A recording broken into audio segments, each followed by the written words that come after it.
200 গরুর বিশাল খামার তৈরি করে লাখ টাকা আয়ের পাশাপাশি গরুর গোবর থেকে বায়োগ্যাস প্ল্যান্টের মাধ্যমে প্রায় 40টি পরিবার পাচ্ছেন গ্যাসের সুবিধাও।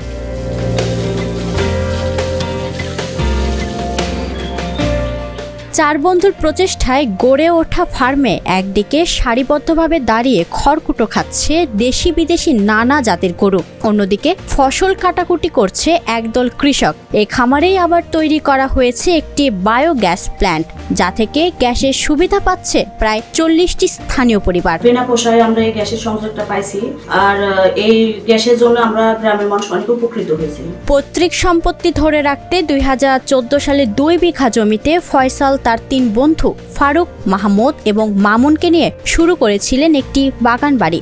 সেই সাথে পালতে শুরু করেন 4টি গরু। বর্তমানে জমির পরিমাণ বেড়ে দাঁড়িয়েছে 60 বিঘায় এবং খামারে এখন গরুর সংখ্যা 200। খামারের পাশাপাশি বাকি জমিতে চাষ করা হচ্ছে বিভিন্ন জাতের সবজি। খুব সিম্পল ভাবে চিন্তা করে শুরু করছিলাম যে শখের বশে করব, 2-1টা গরু থাকবে, দুধ হবে, বাসায় নিয়ে যাব। তো ওখান থেকে আস্তে আস্তে এটা আসলে এতই ভালোবাসা জন্ম হইলো এখান থেকে, তো এটাকে একটু এক্সপ্যান্ড করে ফেলছি।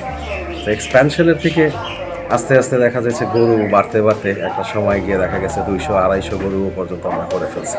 0 থেকে 6 বড়দের লোশন নয়, শুধুই স্কয়ারের মেরিল বেবি লোশন। আমরা দেখছি যে এখানে একটা এগ্রিকালচার বেজ একটা ভালো অপরচুনিটিস আছে, যেমন ভেজিটেবলস এখানে অনেক ভালো হয়।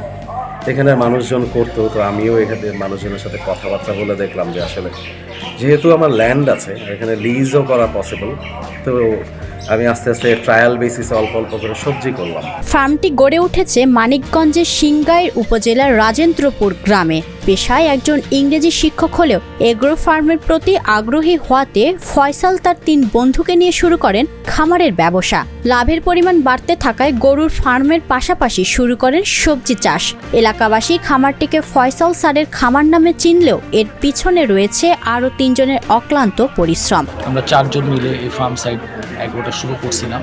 আসলে প্রথম পরিকল্পনাই ছিল আমাদের এখান থেকে আসলে দুধ খাওয়ার জন্য, খাঁটি দুধ যাতে আমরা পাই, সেটার উদ্দেশ্যে আমরা সেই খামারটা অ্যাকচুয়ালি শুরু করছিলাম।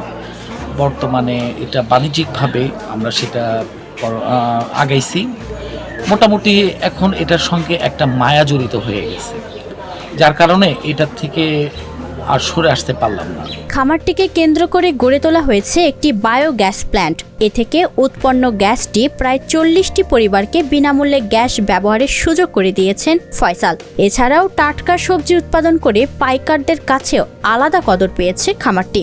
স্থানীয়দের চাহিদা মিটিয়ে এখানকার উৎপাদিত সবজি রাজধানীর কাউরান বাজারেও বিক্রি হয়। কোভিডের পরে এটার একটা হিউজ ডিমান্ড, এবং এটা আমি যতই লার্জ স্কেলে করি না কেন, পাইকার যারা আছে তারা আগে থেকেই বুকিং নিয়ে নেয়। তো এখন আমার করতে আর সমস্যা হয় না, দেখা যাচ্ছে আমি এটা কন্টিনিউয়াস বেসিসে এভরি সিজনে করছি। আমরা প্রথমত একটা শুরু করেছিলাম যে আমাদের একটা বাসায় আসলে একদম নিজের ক্ষেত্র থেকে জিনিস নিয়ে খাবো, এটা পরে আস্তে আস্তে ধীরে দেখলাম যে এটা থেকে আসলে আমরা কিছু বেনিফিটও পেতে পারি এবং কর্মসংস্থানও বাড়াতে পারি। ওদের যে বর্জ্যটা আছে গোবর, সেটা থেকে আমরা জৈব সার তৈরি করতেছি, আমরা বায়োগ্যাস করতেছি। সেখান থেকে আমরা প্রায় 40টা পরিবারকে আমরা গ্যাস সাপ্লাই করতেছি। গরুদের খাবার হিসেবেও তৈরি করা হয়েছে আলাদা মাঠ, যেখানে ঘাস উৎপাদন করা হয়। এছাড়া ক্ষেতের শাকসবজিও গোখাদ্য হিসেবে দেওয়া হয়। বিশাল এই কর্মযোগ্য মনিটরিং রুমের মাধ্যমে নজরদারিতে রাখেন ফয়সাল ও তার বন্ধুরা। আমাদের এখানে মূলত নিরাপত্তা ব্যবস্থা অনেক ভালো। আমাদের এখানে চারদিকে সিসি ক্যামেরার আওতাভুক্ত, এবং আমাদের রাত্রি পাহারা দেওয়ার জন্য 4টি কুকুর পালা হয়। এই 4 বন্ধুর অটুট বন্ধন ও সাফল্য দেখে এমন ব্যবসার অনুপ্রেরণা পেয়েছে এলাকার উঠতি তরুণেরাও। এখানের মানুষজন আসলে ইন্টারেস্টেড হচ্ছে যে ঢাকা থেকে এসে লেখাপড়া করে এখানে যদি ও এটা করতে পারে, আমরা কেন করতে পারবো না। অ্যাজ এ রেজাল্ট যেটা হয়েছে, এখানে সবাই এখন এই সেক্টরটায় ঝুঁকে গেছে। আবার মানুষজন সবাই 1-2টা করে গরুও পালে, আবার সবজি চাষও করতেছে। মোটামুটি কেউ খুব কম মানুষই আছে আমরা দেখি বেকার ঘুরে বেড়াচ্ছে।